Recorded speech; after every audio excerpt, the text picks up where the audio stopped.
Hello friends, welcome back to MeenusTasteofhome. Easter സ്പെഷ്യലായിട്ട് ഇന്ന് ഞാൻ ചെറി വൈനാണ് പ്രിപ്പയർ ചെയ്യുന്നത്. 21 ദിവസം കൊണ്ട് തയ്യാറാക്കാൻ പറ്റിയ നല്ല ടേസ്റ്റി ആയിട്ടുള്ളൊരു വൈനാണ്. ഇതിനായിട്ട് നിങ്ങൾക്ക് ഇഷ്ടമുള്ള ഏത് ഫ്രൂട്ട്സ് വേണമെങ്കിലും യൂസ് ചെയ്യാം. ഇവിടെ ഞാൻ എടുത്തിരിക്കുന്നത് ചെറിയാണ്. ഇത് കൂടാതെ grapes, passion fruit, pineapple, banana അങ്ങനെ ഇഷ്ടമുള്ള ഏത് ഫ്രൂട്ട്സ് വെച്ചിട്ടും നമുക്ക് ഈ ഒരു വൈൻ ഈ മെത്തേഡിലൂടെ തയ്യാറാക്കാവുന്നതാണ്.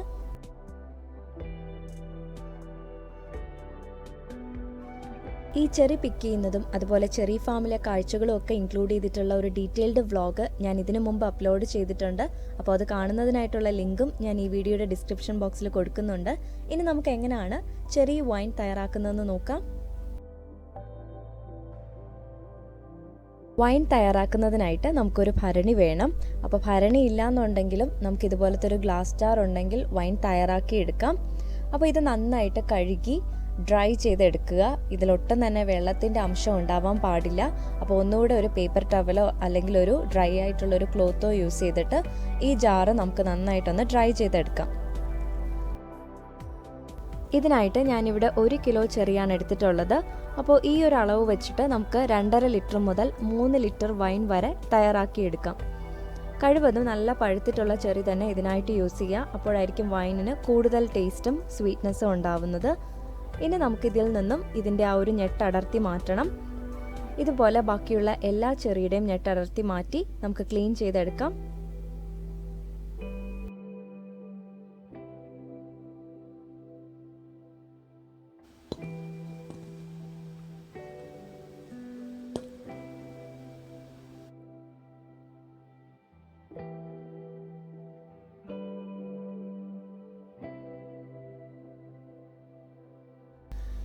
ഇപ്പോൾ ചെറിയെല്ലാം ക്ലീൻ ചെയ്തെടുത്തിട്ടുണ്ട്.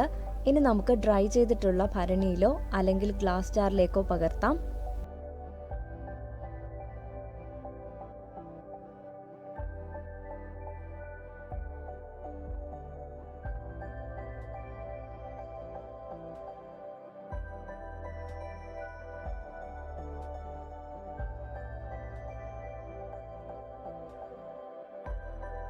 ഈ വൈനിലേക്ക് മധുരത്തിന് ആവശ്യമായിട്ടുള്ള പഞ്ചസാര ചേർക്കാം.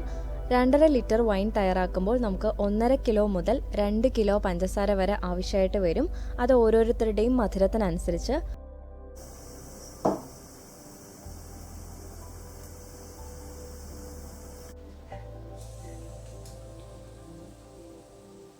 വൈനിന് നല്ലൊരു മധുരം വേണമെന്നുണ്ടെങ്കിൽ 2 കിലോ പഞ്ചസാര വരെ ചേർക്കാം. ഇവിടെ ഞാൻ മധുരം കുറച്ചാണ് ചെയ്യുന്നത്.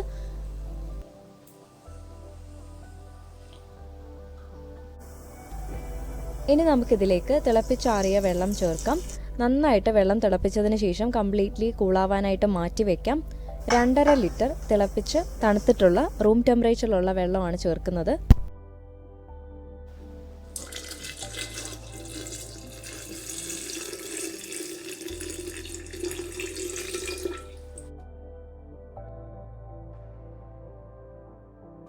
ചേർത്തിരിക്കുന്ന പഞ്ചസാര നന്നായിട്ട് ഒരു തടിത്തവി വെച്ചിട്ട് നമുക്കൊന്ന് ഇളക്കി യോജിപ്പിക്കാം.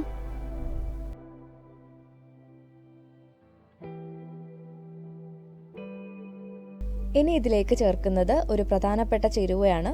1 ടീസ്പൂണോളം ഈസ്റ്റ് ചേർക്കാം. ഈ ഈസ്റ്റ് ചേർത്താൽ മാത്രമാണ് ഇവിടെ ഫെർമെൻറ്റേഷൻ പ്രോസസ്സ് നടന്ന് ഈ ഒരു ചെറി ജ്യൂസ്, അതായത് ചെറിയുടെ ഉള്ളിലുള്ള ഒരു ഷുഗർ എല്ലാം ആൽക്കഹോളായിട്ട് കൺവേർട്ട് ആകത്തുള്ളൂ. അപ്പോൾ നിങ്ങൾക്ക് ഈസ്റ്റ് ചേർക്കണ്ടെന്നുണ്ടെങ്കിൽ ഇതിന് പകരമായിട്ട് മുഴുവൻ ഗോതമ്പ് ഒരു കൈപ്പിടിയോളം ചേർക്കാം. ഇതിനോടൊപ്പം ഒരു മുട്ടയുടെ വെള്ളയും കൂടെ ചേർക്കാം. ഇനി ഡ്രൈ ആയിട്ടുള്ളൊരു ക്ലോത്ത് വെച്ചിട്ട് ഈ ഒരു ഗ്ലാസ് ജാറിൻ്റെ ടോപ്പ് പാർട്ട് നമുക്കൊന്ന് കവർ ചെയ്ത് വെക്കണം. ഇപ്പോൾ എനിക്കിതിൻ്റെ കൂടെ ഉള്ളൊരു ലിഡുണ്ട്. അപ്പം ഞാൻ ഇത് വെച്ചിട്ടാണ് നന്നായിട്ട് എയർ ടൈറ്റ് ചെയ്യുന്നത്. ഇനി ഈ ക്ലോത്ത് വെച്ചിട്ട് തന്നെ കവർ ചെയ്ത് ഒരു കബേർഡിനകത്ത് വെക്കാം.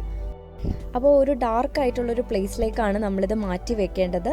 ഇനി നെക്സ്റ്റ് ഡേ നമ്മൾ വീണ്ടും ഇത് ഓപ്പൺ ചെയ്തിട്ട് ഒരു ഡ്രൈ ആയിട്ടുള്ളൊരു തടിത്തവി വെച്ചിട്ട് നന്നായിട്ടൊന്ന് ഇളക്കി യോജിപ്പിക്കണം. ഇതുപോലെ ആദ്യത്തെ 4 ദിവസം നമ്മളിതുപോലെ ഒന്ന് ഇളക്കി യോജിപ്പിക്കുക. അത് കഴിഞ്ഞിട്ട് ഒന്നിടവിട്ട ദിവസങ്ങളിൽ വീണ്ടും ഒന്ന് ഇളക്കി യോജിപ്പിക്കുക. ഈ ടൈമിൽ എപ്പോഴെങ്കിലും മധുരം കുറവാണെന്ന് തോന്നുന്നുണ്ടെങ്കിൽ പഞ്ചസാര വീണ്ടും ആഡ് ചെയ്യാം.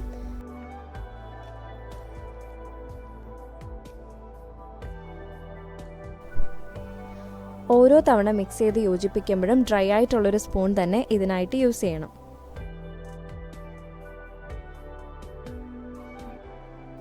മൂന്നാമത്തെ ദിവസം ആവുമ്പോൾ ആ ഒരു ചെറിയുടെ ലൈറ്റ് കളറെല്ലാം ഈ വെള്ളത്തിലേക്ക് നമുക്ക് കാണാൻ പറ്റും. ഇപ്പോൾ ഒരു ലൈറ്റ് പിങ്ക് കളറാണ്. ഇതുപോലെ ഡേ ബൈ ഡേ ഇതിൻ്റെ കളറും ഈ ഒരു ചെറിയുടെ ഫ്ലേവർ എല്ലാം ഈ ഒരു വൈനിൽ നമുക്ക് കിട്ടും. ശരിക്കും പാക്കറ്റിലൊക്കെ കിട്ടുന്ന ആ ഒരു ചുവന്ന ചെറിയുടെ അതേ ടേസ്റ്റ് ഉള്ള ഒരു വൈനാണിത്. ഇനി നമ്മളിത് 21 ദിവസം കഴിഞ്ഞിട്ടാണ് ഈ വൈൻ അരിച്ചു മാറ്റുന്നത്.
ഇരുപത്തൊന്നാം ദിവസമാണ് നമ്മൾ ഈ വൈൻ അരിച്ചു മാറ്റുന്നത്.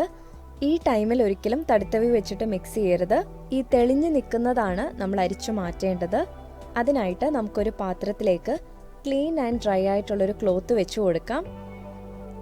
ഇതിൻ്റെ മേലേക്ക് ഒരു അരിപ്പ കൂടെ വെക്കാം. ഇനി ഈ വൈൻ നമുക്ക് നന്നായിട്ടൊന്ന് അരിച്ചു മാറ്റാം. ഈ ജാറിൻ്റെ ഏറ്റവും ബേസിൽ വൈനിൻ്റെ കട്ട് അടിഞ്ഞുകൂടും. അത് നമ്മൾ അരിക്കേണ്ട ആവശ്യമില്ല. ആ മുകളിൽ തെളിഞ്ഞു നിൽക്കുന്ന വൈൻ മാത്രം നമുക്ക് അരിച്ചു മാറ്റാം.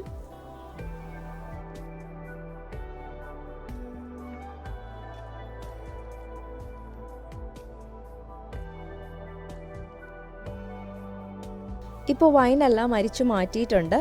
ഇനി ഇത് സ്റ്റോർ ചെയ്യാനായിട്ടുള്ള ഗ്ലാസ് ജാർ അല്ലെങ്കിൽ ഏതെങ്കിലും ബോട്ടിൽസ് നമ്മൾ നന്നായിട്ട് കഴുകി ഡ്രൈ ചെയ്തെടുക്കുക.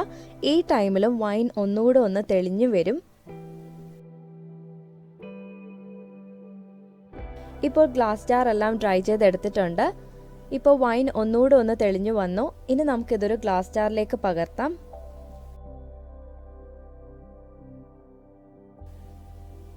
ഇത് ചെറിയുടെ ഫ്ലേവറിലുള്ള നല്ലൊരു വൈനാണിത്. ഇത് സോഫ്റ്റ് ഡ്രിങ്ക്സ് പോലെ തന്നെ എയർ ബബിൾസും ഉണ്ടാവും. ഇനി നമുക്കിത് കംപ്ലീറ്റ്ലി ഈ ഗ്ലാസ് ജാറിലേക്ക് പകർത്താം. തെളിഞ്ഞു നിൽക്കുന്ന വൈൻ മാത്രം പകർത്താം. ഇതിൻ്റെ ഏറ്റവും ബേസിൽ വരുന്ന ആ ഒരു കട്ട് ഇതിലേക്ക് മിക്സ് ആവാതെ വേണം നമ്മൾ ഈ ഗ്ലാസ് ജാറിലേക്ക് പകർത്താനായിട്ട്. അങ്ങനെ ചെറി വൈൻ ഇവിടെ റെഡിയായി. ഇനി നമുക്കൊരു വൈൻ ഗ്ലാസ്സിലേക്ക് പകർത്താം.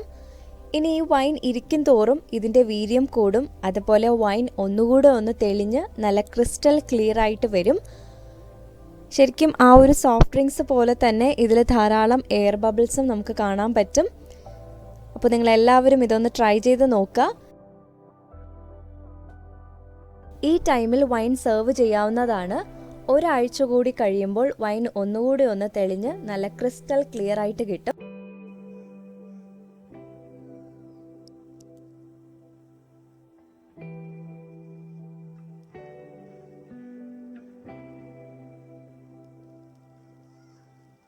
അപ്പോൾ വീഡിയോ ഇഷ്ടമായെങ്കിൽ ലൈക്ക് ചെയ്യുക.